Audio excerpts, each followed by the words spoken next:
Lola is a little girl that her close ones describe as mischievous and joyful.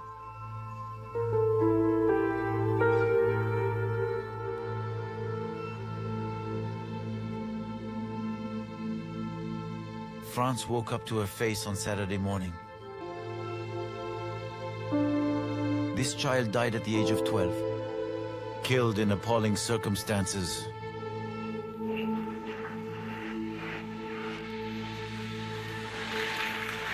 Lola was passionate about gymnastics. She won several aerobics cups and medals with her club in Pantin. Like many teenagers, she danced a lot. And posted videos of her dancing on social media.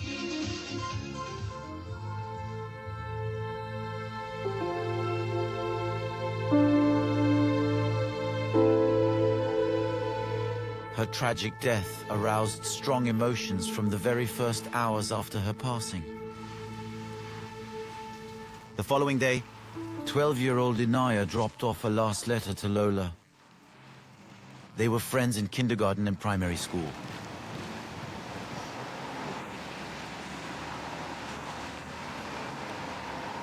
She'd come to my house, I'd come to hers, we'd have a laugh, do silly things together, and yeah. And now it's over. Andrea is the janitor in the building next door. She saw Lola growing up. She often saw her. I'm sad, my heart's broken. I hope she goes to heaven. And we're there for her, and we'll support her mom and dad.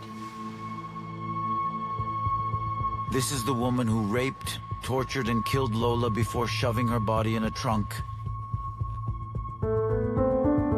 Dabia, 24 years old, a seemingly glowing young woman, living her modern life. We tracked down an ex-boyfriend of hers you can see in this video.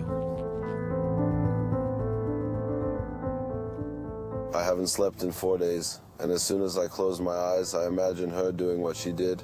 I didn't know she was capable of doing something like that. I'm still shocked. I don't understand a thing. I really don't.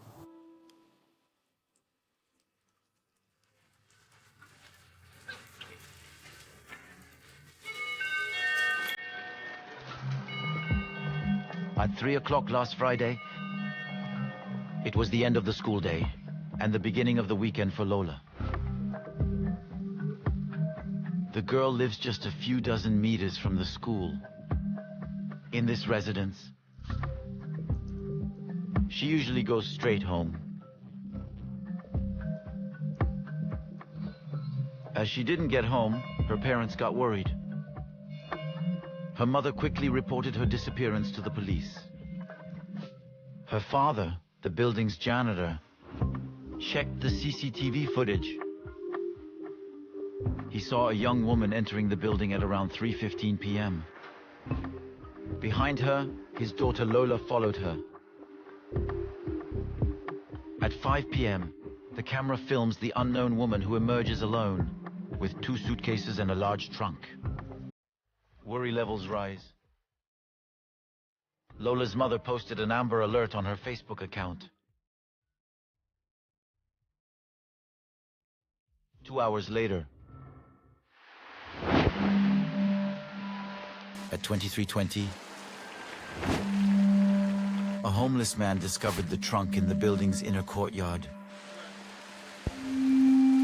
He opened it and found Lola's body. Everyone began looking for the unknown woman caught on CCTV.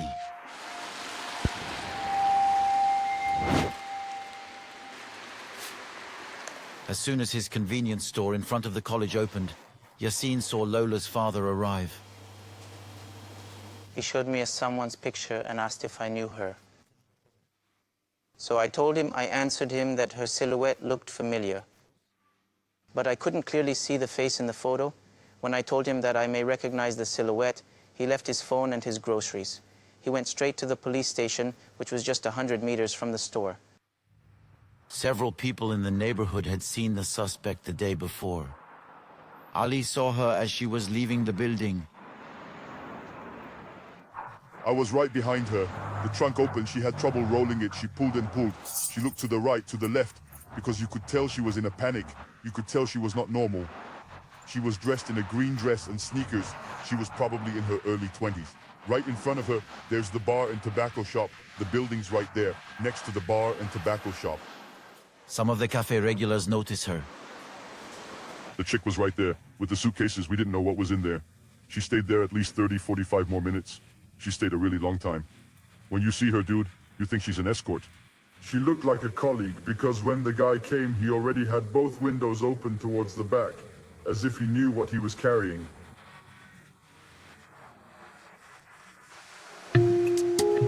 It was 7 o'clock when the presumed killer got into the car with her trunk.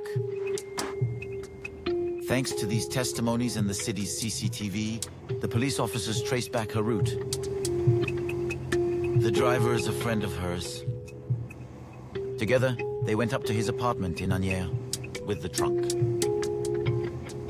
He said he didn't know what was inside.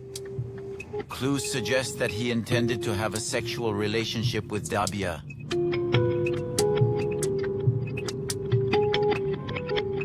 Three hours later, the presumed killer ordered a cab, put the trunk in the boot, and returned to the scene of the crime. She left the body in the inner courtyard and left Paris by public transport.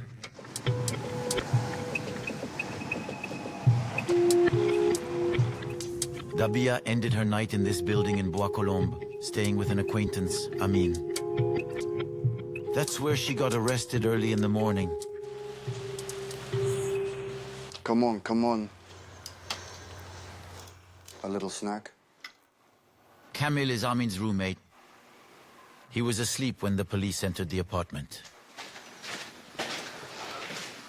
That's where it's broken. The door was closed with just this. It wasn't locked. So you didn't hear anything and they went straight to where?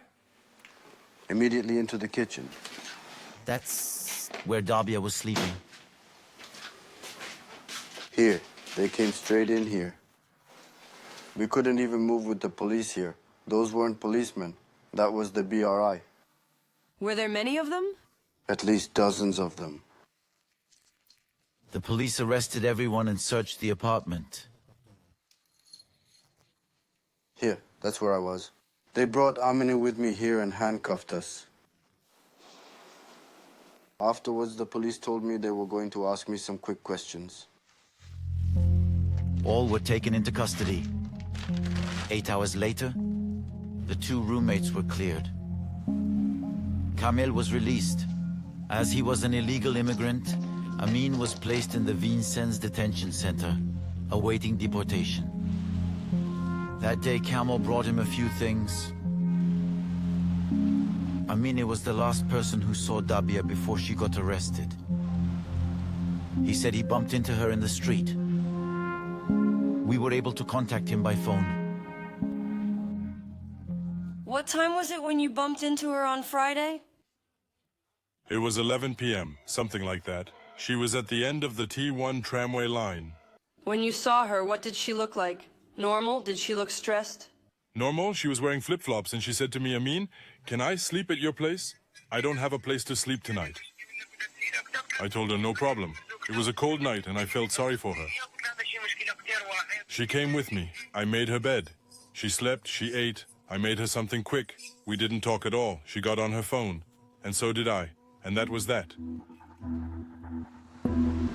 Larger driver Dabia.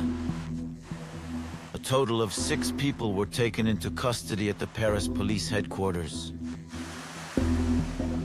During her interview, the young woman gave a terrifying description of the ordeal she put Lola through. She admitted taking the child in the elevator to her sister's apartment, where she occasionally stayed. Dabia then asked her to take a shower before sexually abusing her. She explained that she taped her face, which caused Lola's death by asphyxiation. Dabia then recounted drinking coffee and listening to music before attacking the corpse with a knife. But as the hearings progressed, the young woman went back on her initial statements. She said she had told a dream, not the reality, and made rambling statements. She said she was fighting an attacker who had a knife, then a ghost. She swore she could never have hurt a child. Among the confusing information she provided to the investigators, she mentioned an argument she had with Lola's mother, the building's janitor. She had refused her an entry pass. A derisory motive which the investigators didn't dwell on. They prioritized the theory of dementia.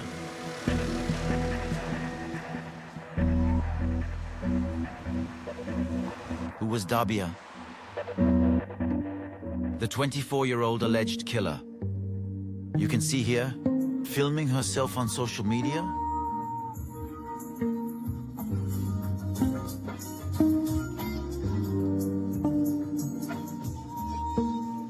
This Algerian woman arrived in France in 2016 at the age of 18. She settled with her mother and two older sisters in this apartment in Brie-sur-Marne, near Paris.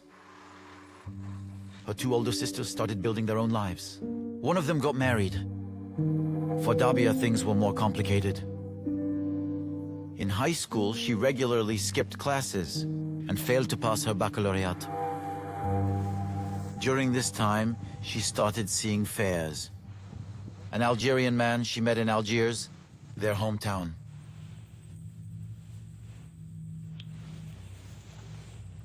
Dabia, everyone called her Dina. All her close friends, even her mother, called her Dina. I met Dina in Algeria. She was a neighbor of mine back home. She was the coolest girl, very nice. She was just like any other girl. It's in 2019, look. Here, I've got plenty. That's her on her birthday again.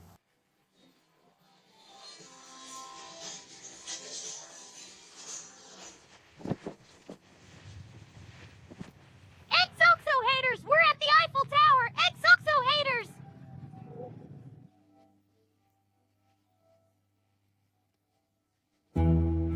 For the past 2 years, he has had little news.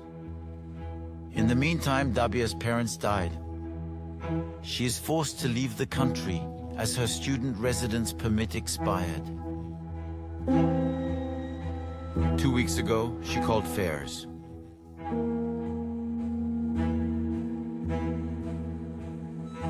She called me. I think it was 3 days before the murder. We ate together. Honestly, she'd changed too much. She told me she had visions of her mother in her dreams.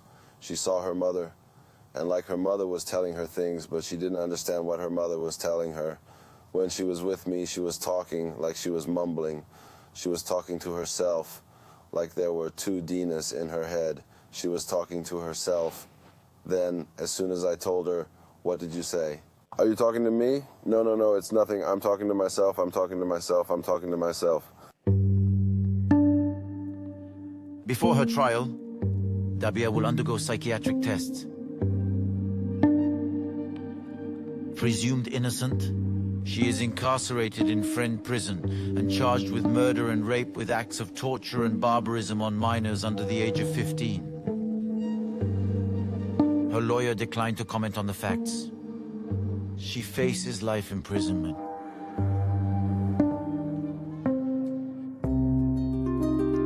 Friday evening, family, friends, and neighbors gathered for a wake in a church near Lola's home. She will be buried tomorrow in Lille, in the Pas-de-Calais region, where her parents came from.